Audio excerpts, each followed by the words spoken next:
Donc on est béni de la voir.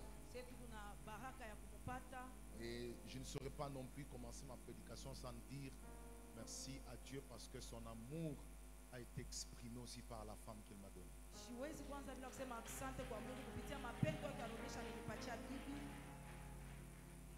Donc elle constitue un système de climatiseur qui améliore mon climat.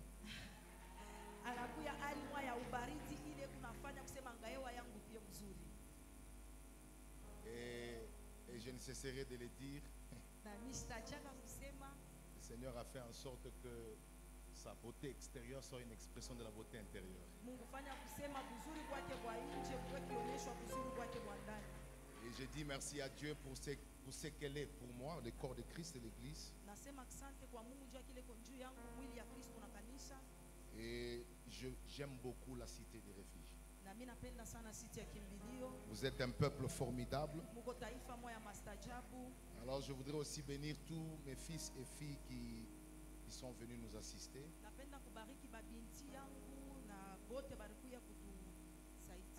Ils sont nombreux parmi nous.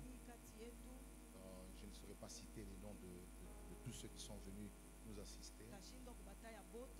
J'honore votre présence et je vous apprécie. Et que le Seigneur Dieu vous bénisse. Est-ce que tu peux dire à un voisin, il est temps de décoller? Dis-lui ça. Cherche un autre voisin, dis-lui, il est temps de décoller. Alors fais cette prière après moi. Saint-Esprit,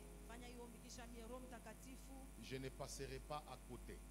Je ne passerai pas à côté de ce que tu as prévu pour ma destinée, de ce que tu as prévu pour ma destinée, pour ma vie, mon appel, ma famille et ma ville. Je dispose mon âme, mon esprit, ma pensée et mon être tout entier pour recevoir de ta part.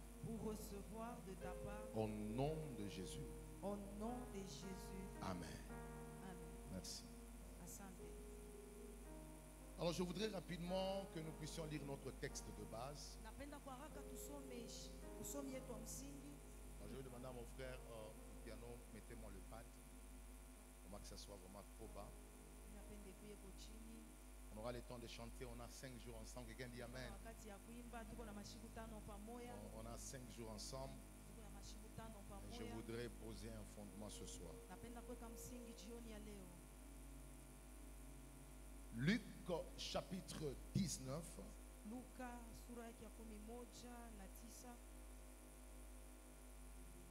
C'est un texte que nous connaissons très bien.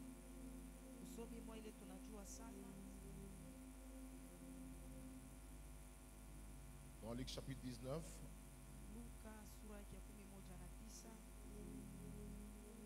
on ira à partir du verset 29 jusqu'au verset 38. Je ne sais pas si on peut avoir le texte au niveau des écrans. Alors écoutez ce que la Bible dit. Lorsqu'il approcha de Bethphagée et de Béthanie vers la montagne appelée montagne des Oliviers, Jésus envoya 2 de ses disciples. Il y a vraiment 2 de ses disciples. 2 de ses disciples.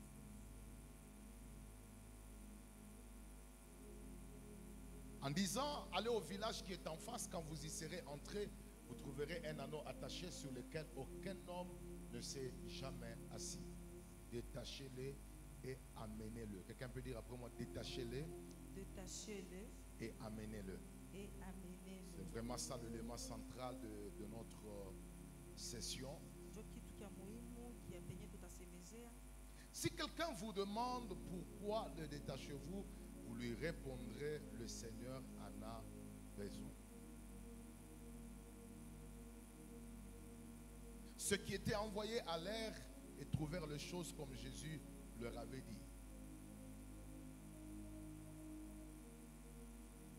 Comme ils détachaient l'anneau, ce maître leur dit, pourquoi détachez-vous l'anneau? Ils y répondirent, le Seigneur en a besoin. Et ils amenèrent à Jésus l'anneau sur lequel ils jetèrent leurs vêtements et firent monter Jésus. Et quand il fut en marche, les gens étendirent leurs vêtements sur le chemin. Et lorsque déjà il approchait de Jérusalem vers la descente de la montagne des Oliviers, toute la multitude des disciples saisis de joie s'est mis à louer Dieu à haute voix pour tous les miracles qu'ils avaient vus.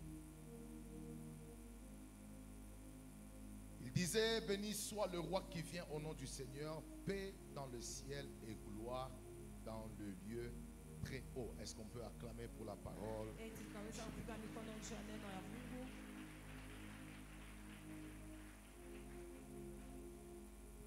Alors, on est en train d'enseigner sur détachez-les et amenez-le.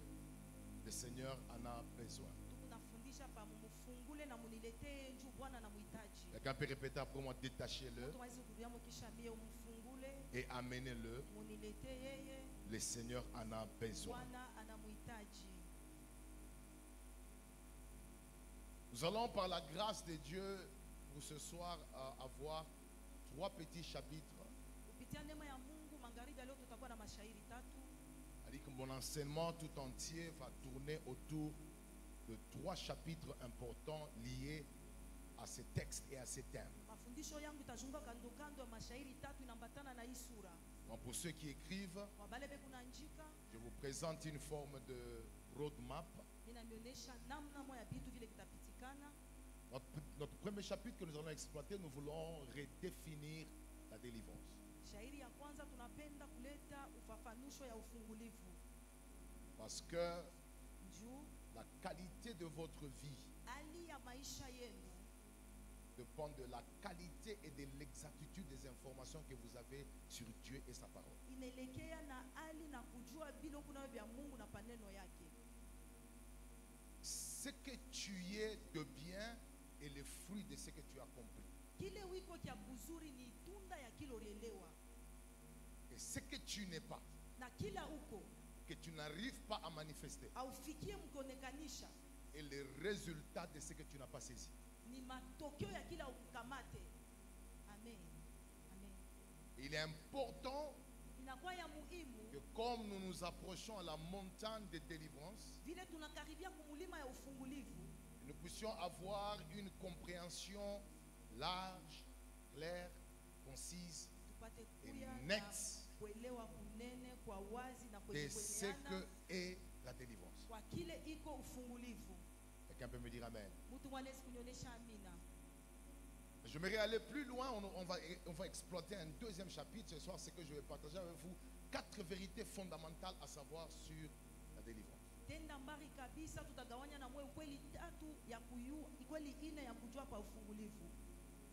4 vérités fondamentales à savoir sur la délivrance. Ukweli 4 ya muhimu ya kujua pa ufungulivu. Et enfin, Na mwisho je clôturerai mon enseignement pour parler un peu sur l'impact de la délivrance. taisha mafundisho yangu pa kumfundisha pa ambukizo ya ufungulivu. Quelqu'un peut dire amen. Amen. Alors, l'histoire que nous venons de lire Hadisi tunatokea kusoma nous parle de l'entrée de Jésus à Jérusalem monté sur un anneau, inatusemeza kuingia kwa Yesu ku Yerusalema mwenye kupanda pa mwana punda. également connu sous le nom d'entrée triomphale. Ile banasema kiingilio cha utukufu. Et cette entrée triomphale de Jésus à Jérusalem revêt une grande importance historique et symbolique dans les contextes du Nouveau Testament. Na ile kuingia kwake kunakuwa kwa muhimu ndani ya agano ya jipya. Elle constitue un événement très historique et très significatif dans le Nouveau Testament, mais aussi pour nous d'aujourd'hui. Inaonesha hali moja ya mzuri na ya maana ndani ya agano ya kale na kwetu leo.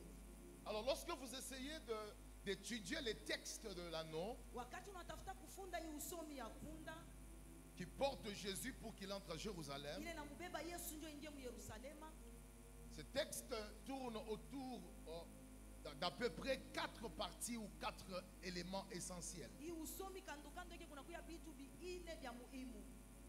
Donc le texte tourne premièrement autour de, disons, de l'accomplissement d'une prophétie donnée par Zacharie. inazunguluka kando kando matimiliziko ile Zakaria alileta ya matabiri yake. C'est-à-dire, lorsque vous lisez, j'aurai le temps de bien l'exploiter au fur et à mesure que nous allons évoluer pendant cette semaine. Quand vous lisez Zacharie chapitre 9, verset 9, c'est là que vous trouvez la prophétie de Jésus annoncée par Zacharie 500 ans avant, qu'il y aura vraiment un roi qui sera monté sur un anneau et puis il descendra à Jérusalem. Et ce texte vient dans le Nouveau Testament pour confirmer la véracité, l'authenticité de toutes choses qui sortent de la bouche de Dieu. Donc c'est un texte qui tourne autour de l'accomplissement d'une prophétie messianique. Mais aussi, c'est un texte qui tourne aussi autour de la mission de deux disciples. Parce que Jésus envoie deux disciples en mission et lui reste en arrière. Quelqu'un peut dire amen? Donc on ne peut pas parler de ce texte sans toucher à l'accomplissement des prophéties. On ne peut pas parler de ce texte sans toucher à la mission. Mais c'est un texte qui tourne finalement autour aussi de cette entrée de Jésus finalement à Jérusalem, qui inaugure la mort, la résurrection et l'ascension.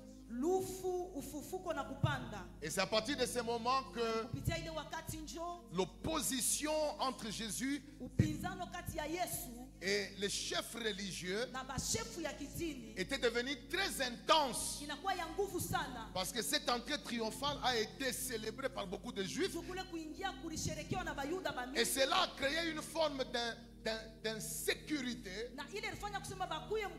dans le cœur des chefs juifs, parce qu'ils se disent que cet homme devient de plus en plus populaire. Donc on ne parlera pas non plus de ce texte sans toucher à la saison de présentation. Je voudrais déclarer dans mon introduction que c'est une saison où Dieu aimerait introduire beaucoup de gens dans la saison de présentation. Et finalement, ce texte ici, Luc 19, finit ou bien tourne autour maintenant de la délivrance et du service.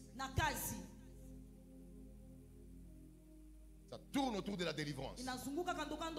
Et c'est ce qui sera même le fondement de mon enseignement. Et où est-ce que je tire cela? C'est ça notre verset de base. C'est au niveau du verset 29 et 30 où il dit: allez dans le village qui est en face, vous trouverez un anneau, détachez-le, amenez-le. Et puis l'autre verset, le Seigneur en a besoin. Donc dis à un voisin, détacher un anneau fait allusion à la délivrance. Le Seigneur en a besoin fait allusion au service. Amen. Et voilà comment le contexte de ce texte nous pousse directement à redéfinir la délivrance. Pour ceux qui écrivent, notez redéfinir la délivrance.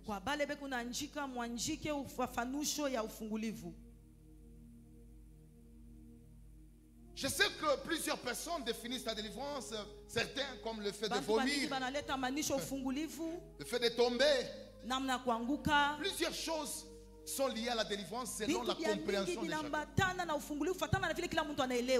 Mais je voudrais amener l'église à comprendre que nous ne devons pas passer à côté de la vraie définition de la délivrance à cause des signes de la délivrance.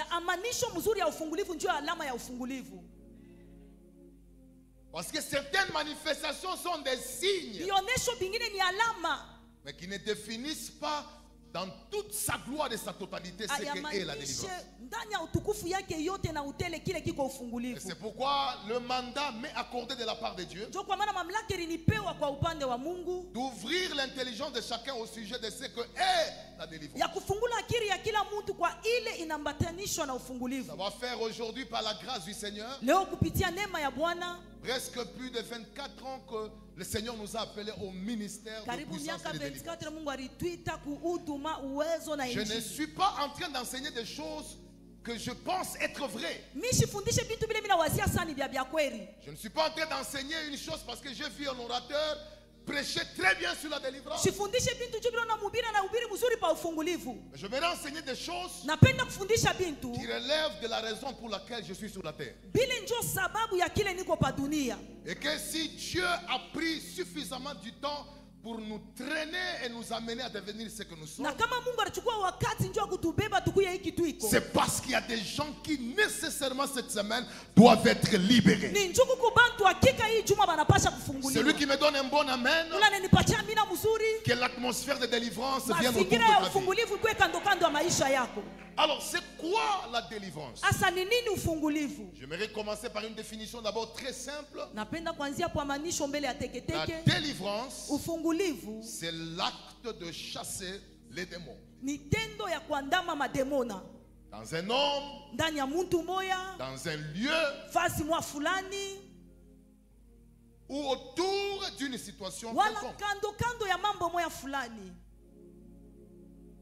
Donc, quand on parle de la délivrance, Wakati tunasemezea ufungulivu, on fait allusion au fait de chasser les démons qui font un travail d'oppression, de destruction sur une vie. tunaona ile ya kuandama mapepo nafanya kazi ya kusongwa Et maisha que mwa fulani. quand ces démons sont chassés, Wakati ile mapepo inatoshwa, on parle de la délivrance. cette personne. tunasemezea ufungulivu ya ile muntu. Et Jésus dit dans Marc chapitre 16, 17, Yesu anasema mu Marko 16:17, voici les miracles qui accompagneront ceux qui auront cru. tazama miujiza itashindikisha bale batamini, À mon nom, ils chasseront les démons. njina yangu batandama Le fait mapepo. de chasser, Vile na ndama c'est libérer, ni kufungula, c'est délivrer.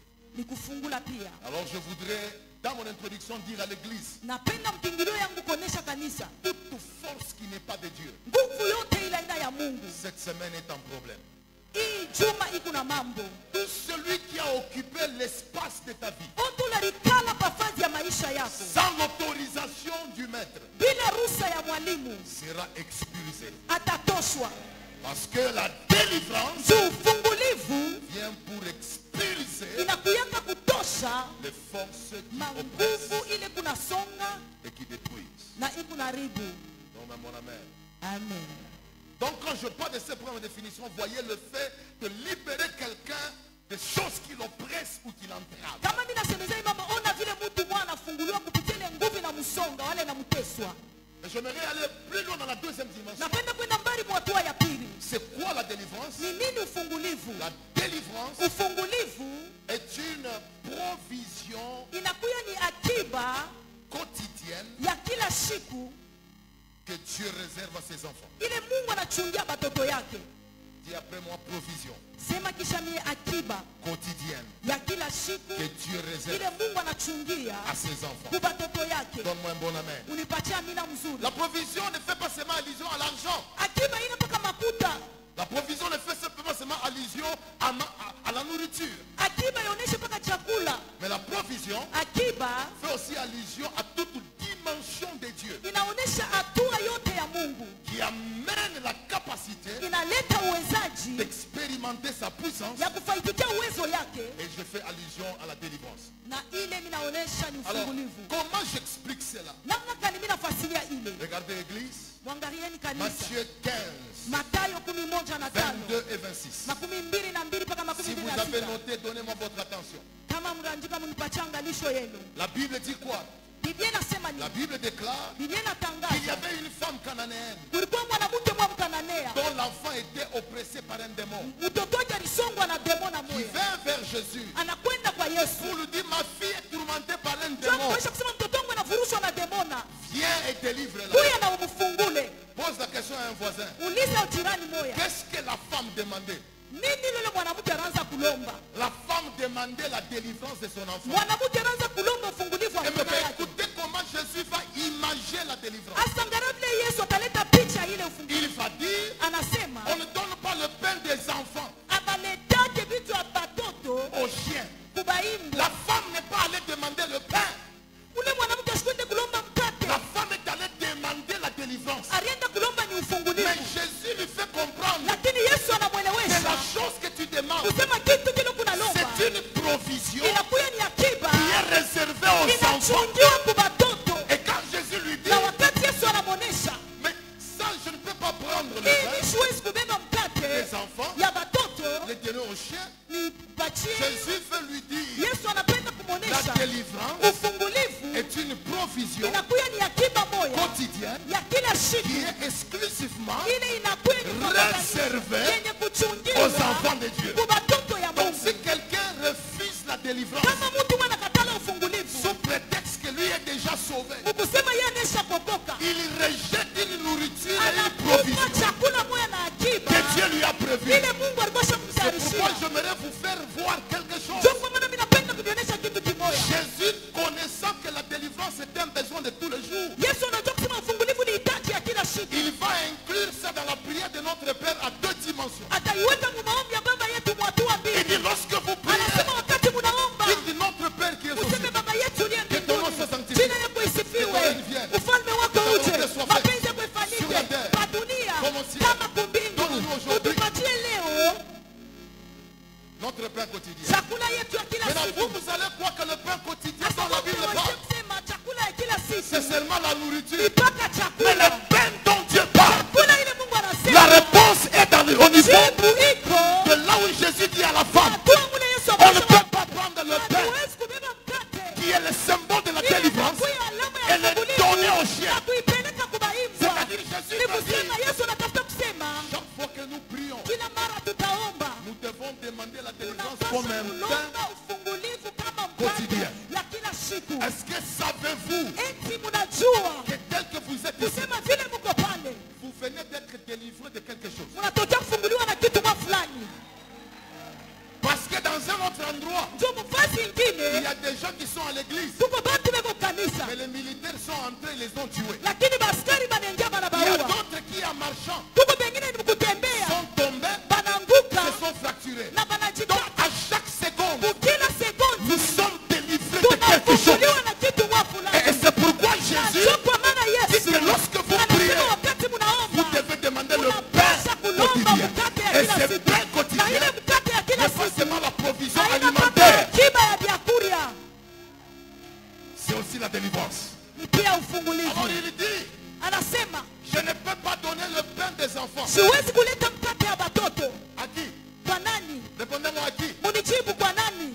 À qui? Kwa nani? Dis-moi très bien à qui? Uniulize mzuri kwa nani? Répète vraiment aux chiens. Sema kubaimbwa. Mais moi j'ai un problème. Mimi kuna mambo. La Bible déclare, Biblia inatangaza il y a de l'espérance kuna taraja pour ceux qui vivent. kwa wale kunaishi. Et un chien Na vivant imbwa mzima vaut mieux anashindia qu'un lion mort. simba mwenye kufa. Maintenant je me pose la Sasa question. mimi najiuliza Entre la femme kati ya mwanamke cananéenne Mkananea et Jésus, na Yesu, qui était le chien? nani alikuwa imbwa?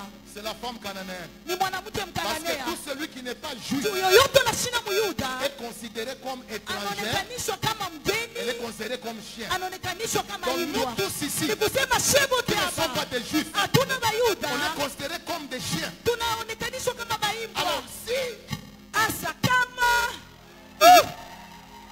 si la femme mwanamke est considérée comme chien, anaonekanishwa kama imbwa, alors Jésus est considéré comme qui? asa Yesu watambeba sana Comme le lion. kama simba. Alors, Asa ce qui m'étonne, kile kinanishangaisha c'est de ni constater kutambua que la valeur du chien kusema bei ya imbwa n'est considérée que lorsque le lion est mort. inabebewaka mpaka pale hii simba shakufa. C'est pourquoi Jésus, Ndio kwa maana Yesu pour restaurer notre Dieu valeur, kurekebisha bei yetu, lui qui était lion, yeye alikuwa il simba, est allé à la croix. anaenda Et à kumsalaba la croix, na il a kumsalaba, accepté de mourir. anaichika Et kufa. parce qu'il est mort, Ndio alikufa. alors moi et toi, Sasa wewe na qui mie étaient considérés sisi tulibebewa comme des chiens, kama comme baimbwa, des étrangers, kama bageni. notre valeur Bei yetu a été restaurée. inarekebishwa. Ecclésiaste va dire, Ecclesiastes anasema un chien vivant imbwa mzima vaut mieux anashindia mwenye Ça dit, kufa. c'est dans la mort du lion Ni kusema ni mukifo kya qu'il y simba. avait la valeur du gemme. Mule munekalaka bei ya imbwa. Et c'est dans la mort de Christ Na ni mukufa kwa Kristo. qu'il y a une autre valeur. Mule munakuwa bei yetu. Maintenant, j'aime Dieu. Asa mina mupenda Parce Mungu. qu'avec Dieu, Jumpa mwana Mungu. tu peux être en avance par rapport aux gens de ta génération. Unaweza kuya muharaka kulinganisha na bantu wa kizazi yako. Pour que la femme cananéenne So mwanamke mkananea puisse avoir la valeur, apate kupata bei. il fallait que le lion puisse mourir. Ilibidi simba Mais kufe. elle a été servie Lakini avant que alisaidiwa le lion ne meure. kabla simba C'est-à-dire avec Dieu, ni kusema pamoja on na peut Mungu. vivre certaines choses en Unaweza avance. kuishi vitu vingine Je kumbele. déclare, Natangaza ce que tes amis vivront dans 10 ans, kile benzako bataishi toi tu miaka le kumi. vivras cette Wewe semaine. utakiishi hii juma. Parce que le Dieu Juu Mungu qui nous donne la Mungu vitesse anatupatia uharaka. est en ce lieu. Eko pa nafasi hapa. Quelqu'un peut dire après moi, Seigneur, donne-moi le pain quotidien. Mtu mwasema Bwana nipatie mkate yangu wa kila siku. Mais à partir d'aujourd'hui, Kuanzia leo tu ne prieras plus, donne-moi le pain quotidien comme si tu hautaanza attends l'argent. kupatia mkate yangu wa kila siku sawa Tu unataka demanderas le mafuta. pain quotidien Utalomba mkate wa parce kila que tu as siku. la révélation Tuko na que ufunuo. la délivrance Tuseme est ufungulivu. une provision Inakuya ni akiba quotidienne ya kila que siku. Dieu réserve. Ile Mungu kuna Celui qui me donne un bon amen, Patia neno mzuri. je prêche la parole. Ninahubiri neno. Prends place.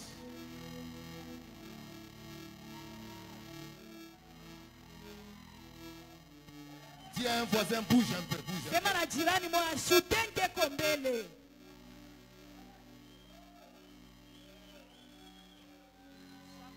C'est quoi la délivrance? Ni nini ufungulivu? Tunafikia pangapi?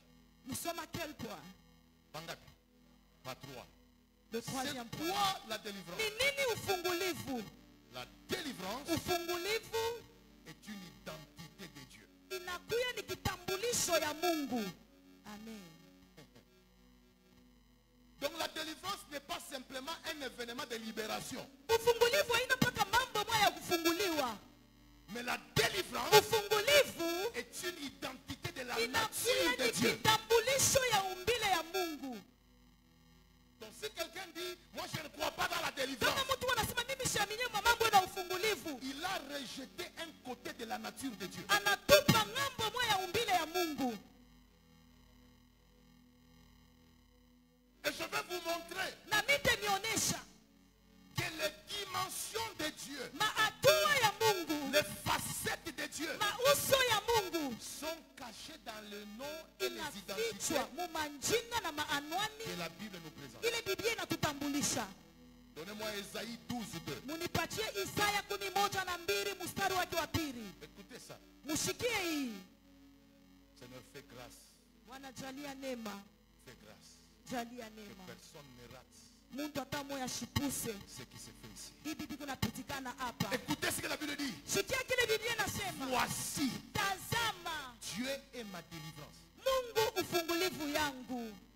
Moi, je le verset. Est-ce que tu entends bien ce verset? Abaseme que On n'a pas dit Dieu que me donnera la délivrance. Non, Mungu atanipatia ufungulivu hapana. Dieu est Mungu ni ma délivrance. ufungulivu La yangu. délivrance n'est pas simplement lorsque tu es libéré de quelque chose. Ufungulivu haina mpaka pale unafunguliwa na kitu moja. La délivrance, c'est une identité de Dieu. Anwani ya Mungu. C'est-à-dire, c'est lui Ni qui kusema ule croit en Dieu. anaamini ndani Dieu ya Mungu. devient sa Mungu délivrance. anakuwa ufungulivu yake. Je viens de déclarer cette Ninakuwa semaine kutangaza que le pamoja. Dieu de délivrance Mungu ama se ufungulivu. révèle à toi Ajifunue kwako comme ta délivrance. kama ufungulivu yako.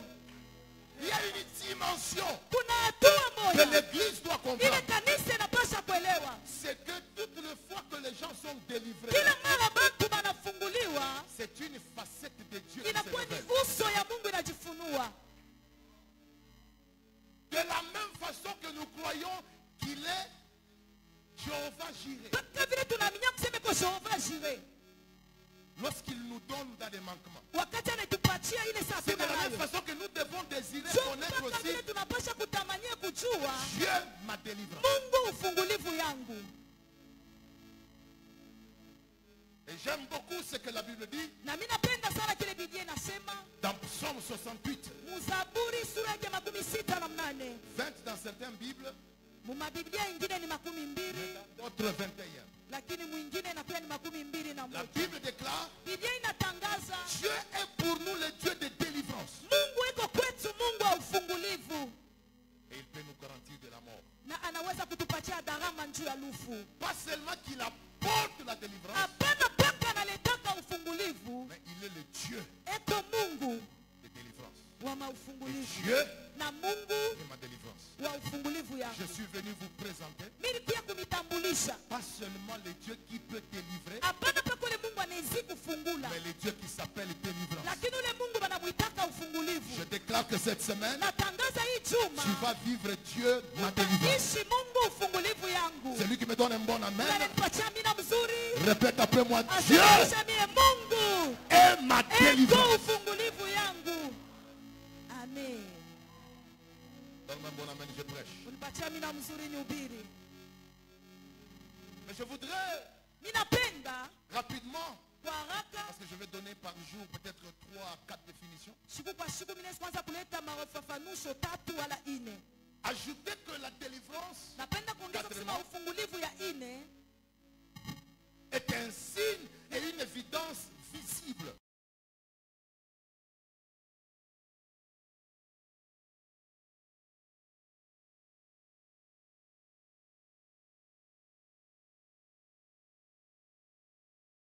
ufungulivu N'est pas seulement une identité de Dieu, haina paka anwani ya Mungu, mais c'est un signe ni alama et une évidence visible na ukweli yenye de kuonekana l'établissement du ya royaume de Dieu kupangiliwa kwa Mungu, kwa ufalme wa dans Mungu une église mukanisa mwa ou fulani dans une vie. wala mumaisha mwa fulani. Donnez-moi Luc 11. Munipatie ko Luka 20. 11:4 mstari wa 12. Toutes les fois qu'il y a délivrance, Kila mara kuko ufungulivu, la délivrance vient comme un signe visible ufungulivu inakuwa kama alama yenye qui prouve kuonekana, que le royaume de Dieu est venu dans ces lieux-là. inaonesha kusema ufalme wa Mungu ilikuwa ile fazi, Et c'est Jésus qui parle. na ni Yesu ndio iko nasema, Il chasse les démons. anandama mapepo. Les gens vont dire, mais non, Bantu banasema c'est hapana, par Beelzéboul qui chasse les démons. ni Beelzebuli ndio kunandama Il mapepo. va les répondre. Et Anabajibu, c'est dans cette réponse na ndani ya hii qu'il y a la jibu définition. ndio mle mnakuya Il dit, maanisho. mais si c'est par les doigts de Dieu que je chasse les démons, Kama ni kupitia kilole kia Mungu mimi nandama c'est-à-dire le mapepo, royaume ni de Dieu kusema ufalme wa est Mungu donc iko venu ilikuya vers vous. kwenu. Elle dit, toutes les fois que le royaume de Kila Dieu mara ufalme wa Mungu vient vers le peuple, inakuya kwa la taifa, délivrance devient un signe ufungulivu inakuya alama que Mungu anaingia mfashi. que Dieu est entré dans ce J'aimerais dire lieu. à quelqu'un, Napenda kusema na mtu cette moja, semaine, hii juma le Dieu de délivrance Mungu wa va ufungulivu amener son royaume ataleta ufalme dans ta wake famille, ujamaa dans yako, ta santé, afya dans ton yako, église. mukanisa Celui qui yako. me dit Amen, Ule ananionyesha mina, j'envoie le royaume de Dieu. ninatuma ufalme wa Mungu. Alors comme le royaume de Dieu est invisible, Sasa vile ufalme ya Mungu on ne abayonaki, voit pas le royaume de Dieu. atonaki ufalme wa Mungu, Le signe alama qui prouve que ce royaume est là, ile inaonyesha kusema hii ufalme iko c'est la hapo, délivrance. ni ufungulivu. Et j'aimerais déclarer, Na mimi napenda tu kutangaza, ne resteras pas hautabakia avec un royaume na ufalme qui moja t'accompagne, ile na mais sans kushindikisha, signe. lakini bila Le alama. signe que Dieu va te donner Alama ile Mungu pendant cette atakupatia semaine muhii pour chuma démontrer juu ya que le kuonesha royaume est avec toi kusema ufalme et que le uko royaume nawe. est venu. Ufalme Il y ilikuya, aura des délivrances. kutakuwa maufungulivu Même dans ta poche, hata mu mfuko la yako, délivrance. ufungulivu Même dans ton sac, hata la musakoshi délivrance. yako, ufungulivu même au niveau de ta santé, hata muacha la yako, délivrance. ufungulivu. Celui qui me donne un bon amen, Unanipatia mimi que le royaume vienne. ufalme ikuye.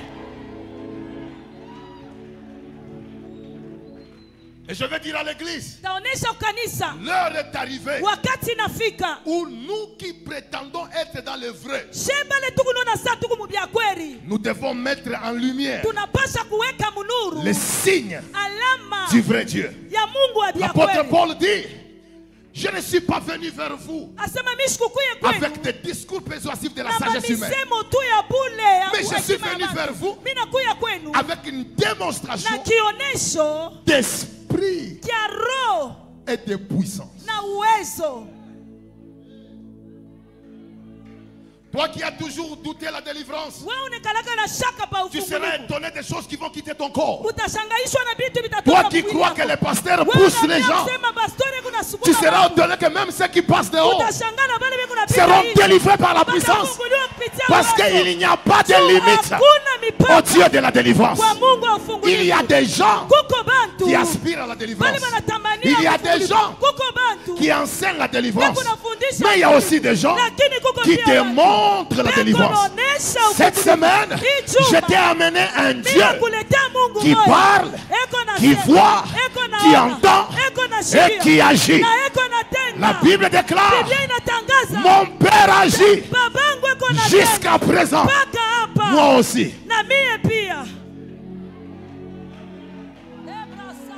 C'est lui qui dit fire. Que le Dieu de la délivrance soit ton Dieu.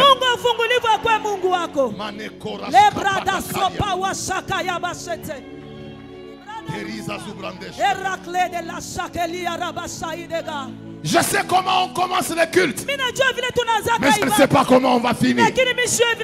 Parce que pendant que je parle, je sens la terre qui tremble. Et l'Esprit de Dieu me dit: il y a des prisons qui se cassent.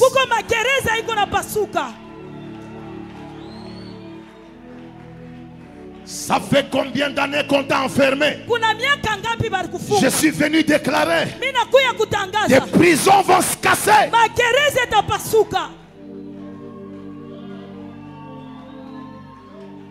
Dis après moi: je reçois la parole.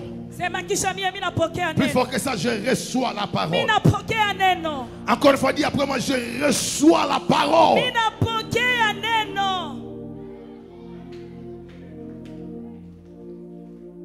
Je voudrais rapidement partager avec vous. Je vous ai donné combien de définitions? 4. Pour ce soir, on arrête là. Par rapport aux définitions. Et demain, je vais encore ajouter. Mais je voudrais passer directement au deuxième chapitre. 4 vérités importantes à savoir au sujet de la délivrance. Écoutez ça. Toute vraie délivrance et toutes les 4 vérités que je partage avec vous viendront de l'élément détachez-les, le Seigneur en a besoin. Quelqu'un peut dire amen? Luc 19. Vous prenez 29 et 30. Donc nous voulons tirer 4 vérités sur la délivrance, mais que nous allons déduire de l'élément détachez-les, amenez-le, et puis le Seigneur, car le Seigneur en a besoin. Toute vraie délivrance, toute délivrance authentique vient d'une seule source principale. Je sais qu'il y a plusieurs autres petites sources, mais il n'y a qu'une seule source principale, à savoir Jésus-Christ. Amen. Je pensais que le Saint allait acclamer pour Jésus. Toute vraie délivrance vient d'une seule source principale, à savoir qui? Celui qui cite le nom de Jésus, quelque chose se passe. Qui? Vous allez voir dans ce texte, c'est Jésus qui a localisé là où l'anneau était. Donne-moi un bon amen. Je vous démontre comment la source de la délivrance de l'anneau, c'est Christ. Et puis c'est Jésus qui a envoyé 2 disciples pour aller la délivrer. Dis après moi: source principale. Même s'il y a des acteurs, qui est la source? C'est Jésus. C'est Jésus qui avait besoin de l'anneau et non les disciples. C'est Jésus qui a envoyé les disciples pour aller délivrer l'anneau. Ils ne sont pas allés en leur propre nom. Ils ne sont pas allés en leur nom. Ils ne se sont pas envoyés eux-mêmes. Ils sont allés sous le mandat barienda chini ya de mamlaka celui ya qui est la ule source. eko Mais vous chemchemu. devez savoir, Unapasha kujua c'est Jésus qui est l'initiateur de cette délivrance. Yesu ndio chanzo ya ile ufungulivu. Alors je voudrais dire à l'église, Napenda kusema na kanisa, il n'y a pas de délivrance sans Jésus. hakuna ufungulivu bila Yesu. Amen. Tout homme de Dieu Muntu wote wa Mungu qui prétend vous accorder la délivrance, ule anaonesha kusema nampatia tout ufungulivu en se présentant lui-même mkujitambulisha yeye et en peke écartant Jésus, na kumweka Yesu ne peut pembeni, pas vous donner une vraie asiwezi délivrance. kunipatia ufungulivu ya vya kweli. Toute vraie délivrance Ufungulivu yote ya vya kweli repose sur Jésus inaikala ni pa Yesu et vient de Jésus. na inatokea kwa Je Yesu. viens de dire à l'église, Na kwa kuonesha la kanisa délivrance n'est pas dans une ufungulivu bouteille d'eau. haina mchupa ya mai. La bouteille d'eau Chupa ya ne peut mai pas te délivrer. haiwezi kukufungula. L'huile d'onction Mafuta ne peut pas te délivrer. haiwezi kukufungula. Le mouchoir du pasteur Hii mshwara n'est pastori pas la source de la délivrance. haina chemchemu ya ufungulivu. Ça peut être un canal Inaweza circonstanciel kuya njia muwakati moya hivi de fulani délivrance ya ufungulivu sous inspiration, kufatana na du usukumo Saint-Esprit. ya Roho mais il ne Mtakatifu. peut pas demeurer un canal Haiwezi permanent kubakia njia ya parce kila que siku. l'eau ne sauve pas. Muntu ashumaya J'aime yako ce que wake. la Bible déclare. Mimi napenda kile Biblia inasema, Si le Fils vous affranchit, kama Kristo ananifungula vous serez utakuya réellement hakika libre. huru. Je déclare cette semaine, Natangaza hii juma, enlève ta foi dans les hommes. tosha imani yako kwa watu. Enlève ta foi dans l'eau. Tosha imani yako kwa Enlève ta maji. foi dans l'huile. Tosha imani yako Pose kwa ta mafuta. foi en Jésus-Christ. Weka imani yako mu Si tu Yesu. crois ce soir, Kama naamini jioni la ya leo, Bible déclare, Biblia inatangaza, quiconque invoquera yoyote ataita le nom du jina Seigneur ya Bwana sera sauvé. ataokoka. Je confesse cette semaine, Mimi naamini hii Jésus juma, est ta délivrance. Yesu ni ufungulivu Et je yako. prophétise, Na mimi là où natabiri, ton père a échoué, pale babako alishindwa, Jésus, Yesu, Jésus Yesu va réussir. La ataweza. Bible déclare, Biblia inatangaza, vous connaîtrez la vérité utajua ukweli et la na vérité ukweli vous affranchira. Il faut faire itamifungula. attention. Inabidi kukeba La ange. vérité n'est pas d'abord une information spirituelle. Ukweli haina mbele habari ya kiroho. La vérité est un homme. Ukweli ni muntu. C'est pourquoi il a dit, Ndio kwa maana je anasema, suis le chemin, niko njia, la vie uzima et na la vérité. ukweli. Alors maintenant, retournez le verset. Sasa mrudishe ile Vous usomi. connaîtrez la vérité Utajua ukweli qui s'appelle ile Jésus-Christ naitwa et Yesu vous Kristo. serez. Na mutakuya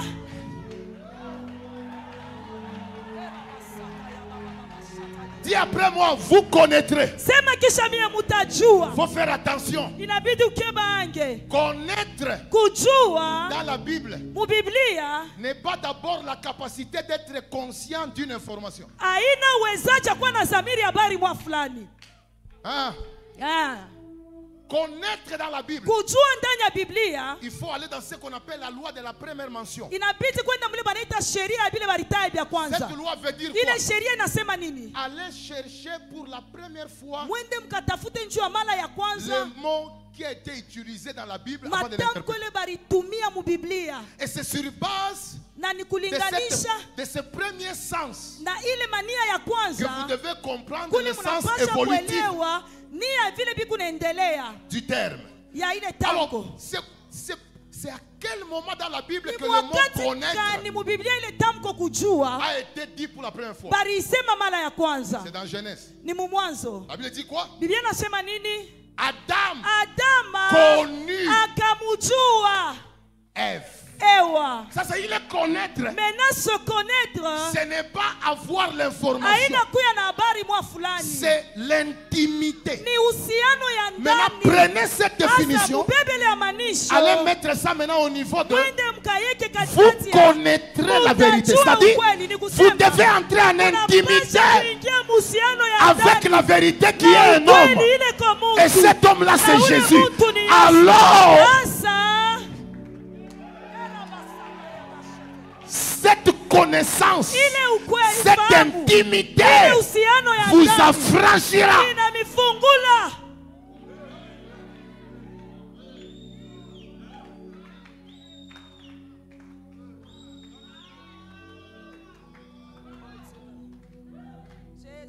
Et je voudrais vous rappeler napenda kumikumbusha que nous voulons retourner l'église tunapenda kurudisha kanisa à respecter la personne yeshimu de huyu Jésus-Christ, muntu wa Yesu Kristo. à Haleluya, compter sur Jésus. haleluya. Ah, écoutez, Mushikie, Pierre n'a jamais dit, Petro ashasemaka, oh non, je te donne oh, mimi le nakupatia, mouchoir, mimi nakupatia lève-toi et marche. mshwa la Il Mungu dit, je n'ai ni Anasema, or, sina na dhahabu, ni argent, sina na mais ce mafuta, que j'ai, lakini kile niko nacho, ce que j'ai, kile niko nacho, ce que j'ai, kile niko ce nacho, que j'ai, kile niko ce que nacho, j'ai, kile niko nacho, ce que j'ai. kile niko Oh, je nacho. déclare aujourd'hui, Natangaza si tu leo, n'as pas l'argent, kama una na tu as le mafuta, nom de Jésus. uko na Si tu jina n'as pas Yesu. les moyens, Kama una na tu as mamlaka, Jésus. uko na Ce Yesu. que j'ai, Kile niko je nacho, te le donne. ninakupatia. Lève-toi Amuka. au nom de Jésus-Christ de Ujina la Nazareth Yesu Kristo. et Na marche. tembea. Pendant que tu dis yes, Pale unasema au nom ndio. de Jésus, sois béni. Mujina la Yesu barikiwe. Au nom de Jésus, monte. Mujina la Yesu Au nom panda. de Jésus, avance. Mujina la Yesu C'est sogea. pourquoi Acte dit, Ndio kwa maana matendo ya il mitume n'y a nasema des saluts. hakuna okovu. En aucun quoi? Munjina En ingine. aucun autre. Munjina ingine. Ceci s'appuie sur les gens. Pengine banainamia pa mafarasi yabo. Wow. C'est sur leurs chevaux. Pengine pa Mais bana nous, sheye. nous invoquons Tunalika. celui qui aime Jésus, dit Ule après moi unampenda Jésus. Yesu, aseme kishamia Yesu. Si tu es en ce lieu Kama uko et que panafasi tu ne crois pas en Jésus, na uamini ndani ya Yesu. reçois-le ce soir. Mais si tu as déjà cru, Kama ushakuamini. dis après moi je crois Sema encore. kisha mimi naamini tena. Dis après je crois encore. Mimi naamini tena. Jésus, tu es la source. Yesu ko chemu Et cette chemu. semaine, Na hii je chuma. ne regarde ni à gauche, Nishangalie wala ni à kushoto. droite, Wala kuume. mais je regarde à toi. Angalia kwako. L'élévation Kunyanyuliwa. ne vient Hakutokea ni de l'Orient, wala ni kumashariki de l'Occident, wala mais kukaskazini, elle vient de... lakini natokea wapi? Dis après moi, deuxième vérité fondamentale. Sema kisha mie ukweli ya pili ya muhimu.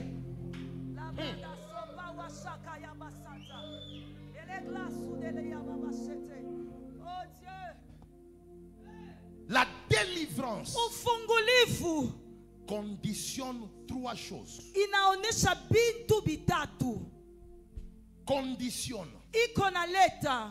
Non. Conditionne. Quel est le mot swahili de conditionner? Hein? Hein?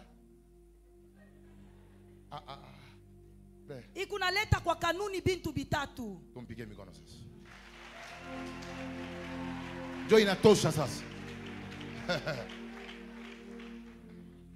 La délivrance Ufungulivu conditionne trois choses inaleta kwa kanuni bintu bitatu. dans nos vies. Muma maisha yetu. Notez ces trois choses. Tuanjikeni bintu bitatu. L'accomplissement de nos destinées ou des prophéties. Matimiliziko ya maujio yetu wala ya matabiri. Notre progrès ou épanouissement dans la vie. Kuendelea kwetu wala upanusho mu maisha. Et notre utilité dans le royaume. Na kutumikishwa kwetu ndani ya ufalme. Je répète. Mina rudiriamo. La délivrance conditionne trois choses. Ufungulivu inaleta kwa kanuni bintu bitatu.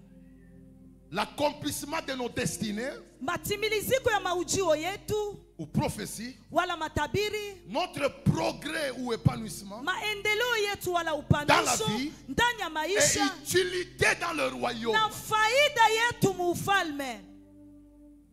Quelqu'un a saisi ça? Mutu mwana bamba ile. Donc c'est la délivrance qui détermine notre accomplissement de Ni destinée, ufungulivu avancement tuonesha et même matimiliziko ya utilité. nabii, maendeleo na faida. Pasteur, Pastori, mon frère, écoutez ce que Dieu m'a enseigné. ndugu yangu shikia kile Mungu alinifundisha. Regardez, Mwangalieni. Jésus dit, Yesu anasema amenez-le, mumulete, détachez-le mumufungule et faites quoi? na mufanye nini? Amenez-le. Na mbalete. Car le Seigneur en a quoi? Juu Bwana anafanya nini? Pourquoi Juu ya il nini? fallait l'amener? Ilibidi Pourquoi il bamulete. fallait la détacher? Juu ya nini ilibidi bamufungule? C'est parce que Zacharie 9, Ni njuu Zakaria 9 mstari wake wa 9 devait s'accomplir. ilipasha kutimilizika. Le prophète Nabii a dit, asema nini? Je vois le roi Mimi naona mfalme monter sur un anneau anapanda papunda en train de descendre. na eku na shuka. Alors, ce qui conditionnait l'accomplissement de la destinée de Ile l'anneau, ilikuwa kama kanuni ya ujiwe ya mwana punda. c'était le détachement Ilikuwa ni ufungulivu. qui est la délivrance. Ile Tu nakuya peux être au milieu de nous. unaweza kuwa katikati Tu as yetu. des promesses. Uko na Tu as une maadi. grande destinée. Uko na Mais ujiwe c'est la mkubwa. délivrance Lakini ni qui ufungulivu. conditionne la Jo ile manifestation. nakuya kama shurti ya kionesho. Tu ne cherches pas la délivrance. Au tafute ufungulivu. Tu peux aller dans la tombe avec des Unaweza grandes kwenda promesses. mukaburi na maadi mkubwa. Arrêtez de dire, Mwache kusema oh non, oh un homme hapana. qui a les promesses ne Mtu meurt ule kuna pas. maadi Ce ashikufake. n'est pas parce qu'un homme a chanté un chant Aina njo muntu mwarimba mwimbo. sur base d'une connaissance limitée Pa ufahamu mwae kwa mna que mupaka. cela devienne une révélation absolue. Ile nakuya ufunuo ya batu botapana. Parce que vous qui chantez que l'homme qui a les promesses ne meurt pas, Mwe mnaimba kusema muntu na maadi ashikufake. Hébreu vous contredit. Ibrania nenda Il kinyume. dit, ils Biblia sont inasema, morts tous dans la foi. balikufa bote ndani ya imani. Ils avaient des promesses, Balikuya na mais maadi. ils les ont saluées Lakini barilamukia de loin. kwa Ce mbali. verset prouve Hii usomi que tu peux inaonyesha avoir des promesses unaweza kuya na et puis maadi mourir na et les unakufa saluer de loin. na unailamukia kwa mbali Si tu ne cherches pas la délivrance. kama utafute ufungulivu. Et je voudrais dire à quelqu'un, Napenda kusema na mtu moya. mais Maintenant, tel que nous sommes ici, il y a des gens qui sont tellement riches, mais il faut tout mais il faut que tu sois seulement délivré un tout petit peu. Tiens, voisin, je t'honore. Sema na jirani yako, niko Parce que na je ne kuheshimu. sais pas après cette délivrance Tumishi kisha ifunguliwe. qui est-ce que tu seras. Utakuyaka nani? Tiens, voisin, mina kuheshimia. Je vous honore, Même papa. si je ne sais pas. Hata kama nisijue. Pendant plusieurs années, Miaka ya mingi, les maîtres bamwalimu gardaient un anneau, balikuwa banaanza kuchunga mais ils ne punda. savaient pas que c'était Lakini bakujua kusema ilikuya. le véhicule Benz de Jésus. Ilikuwa njo gari benzi ya Yesu. Parfois, tu es assis à côté de quelqu'un, Ushaikala kupembeni. mais il est le prochain président. Amen. Yeye njo Il est rais le wa prochain Yesu. gouverneur. Yeye njo gavana Tu es un wa Yesu. voisin cette semaine. Sema na jirani yako hii juma. Délivrance t'a pas sous La la délivrance va exploser destinée. ma destinée. Come on. Ah, Shanda Bakadia. Basaka ya J'aimerais basaka. déclarer Napenda kutangaza félicitations wafako au prochain riche de famille. mutajiru la tafata wa chama. Félicitations Wafako aux hommes loin de la génération. watu benye kupakaliwa Je bakina. suis en train de déclarer Niko ta natangaza destinée va s'ouvrir. ujio yako Ta itafunguka. destinée va exploser. Ujio yako itapasuka. Parce que ce qui amène Kile l'explosion, kinaletaka c'est la upasuko. délivrance. Ni ufungulivu.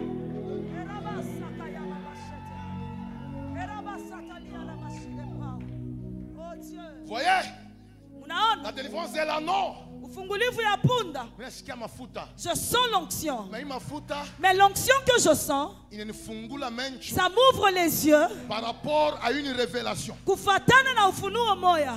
Nous parlons de quoi? Tunasemeza nini? Nous parlons de quoi? D'un anneau. Tunasemeza nani Dis après, punda? nous parlons d'un anneau. Sema kisha mi tunasemeza J'aimerais déjà punda. prophétiser Napenda kutabiri. que nous pouvons être tous des symboles des anneaux. Tunaweza kuwa shebote bionesho ya Mais punda. nous n'allons pas vivre le même chose. Lakini tutaishi vitu vimoya vimoya. Parce que dans la Bible, Juu ndani ya Biblia tu peux être un anneau, kunaweza kuwa mpunda. mais qui parle à Balaam Lakini unasema na Balamu. et qui libère la parole de Na Dieu. unatosha Je neno ya déclare tout celui qui est prophète, Natangaza yote liko na mais tu as été bloqué pendant Lakini longtemps. ulifungwa panakawa. Dieu va te libérer. Atakufungula. Ta bouche va Kinywa parler. chako kitasema. Celui qui me donne un bon amen, Unayapatia amina mzuri. que les anneaux prophètes Bapunda nabii. poussent des cris de joie. Batoshe lalamiko ya furaha.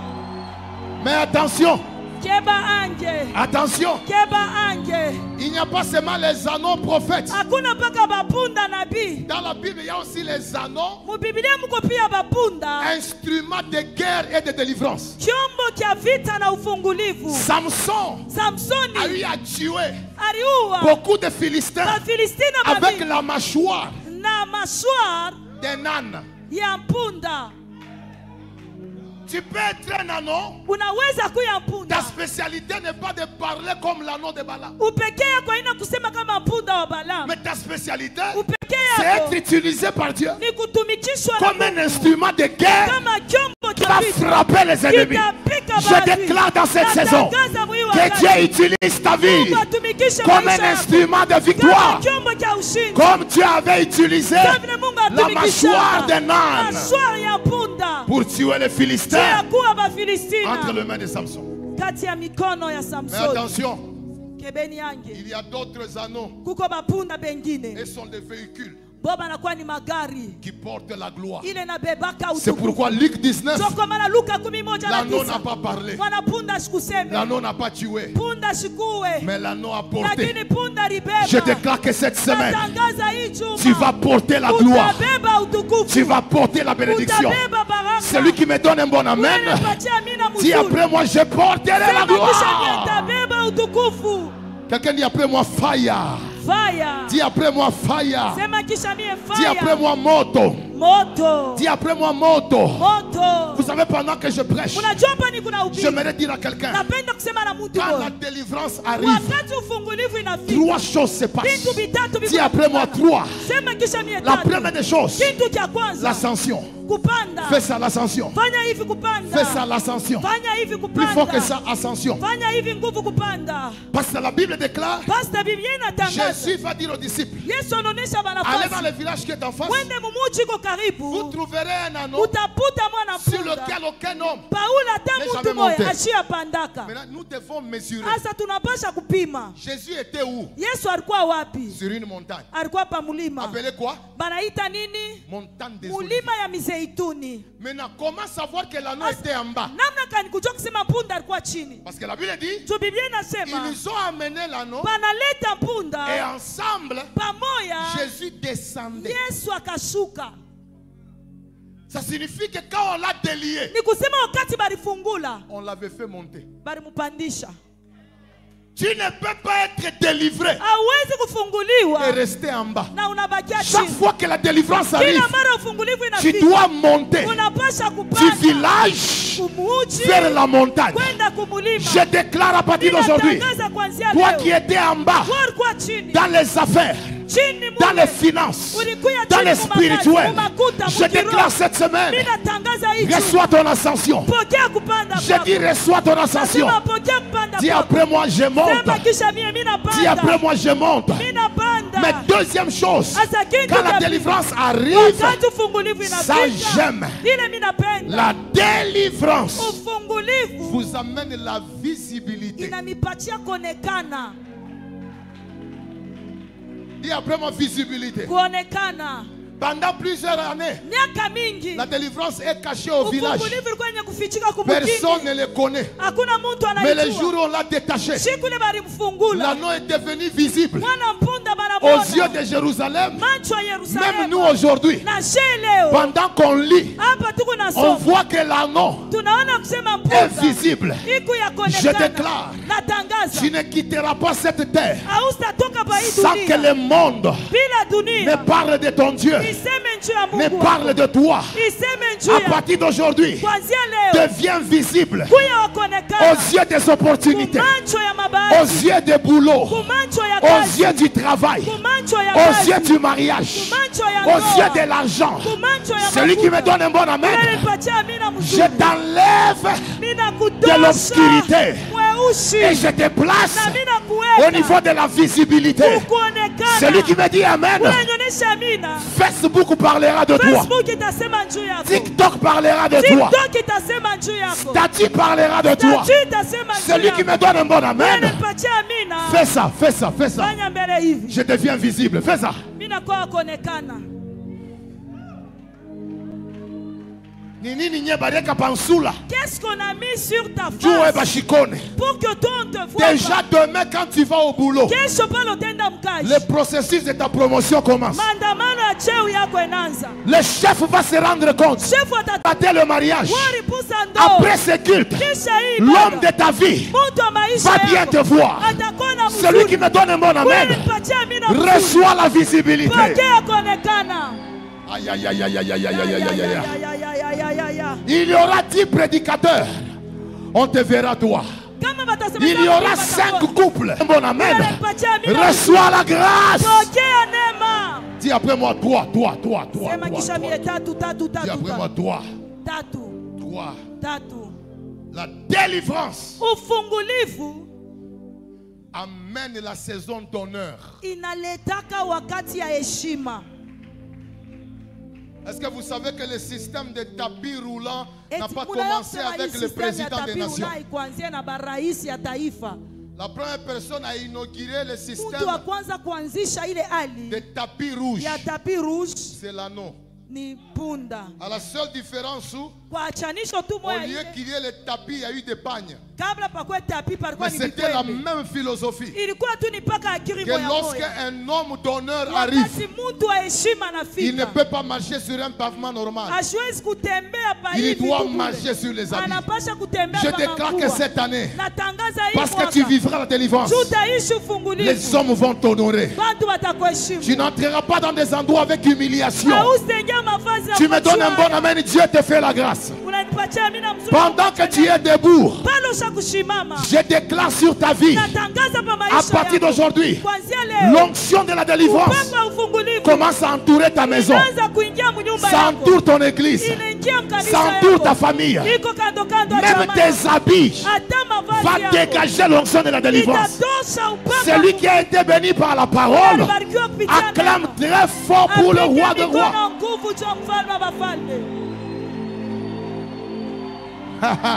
Est-ce quelqu'un qui peut acclamer pour les dieux de la délivrance?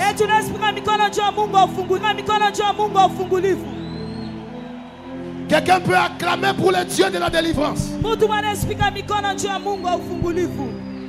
Celui qui pousse des cris de joie,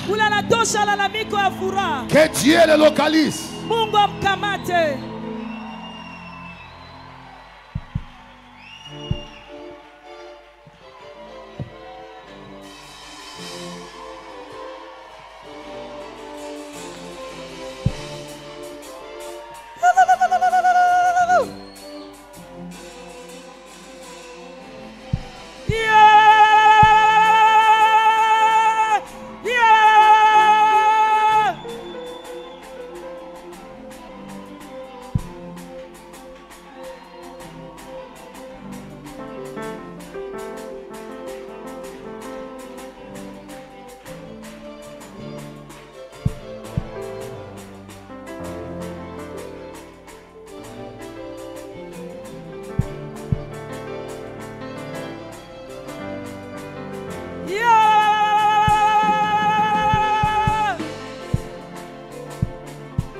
On va ensemble. Wantumbo.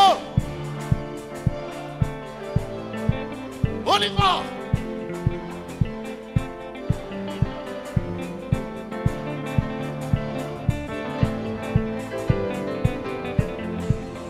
Come on. Wantumbo.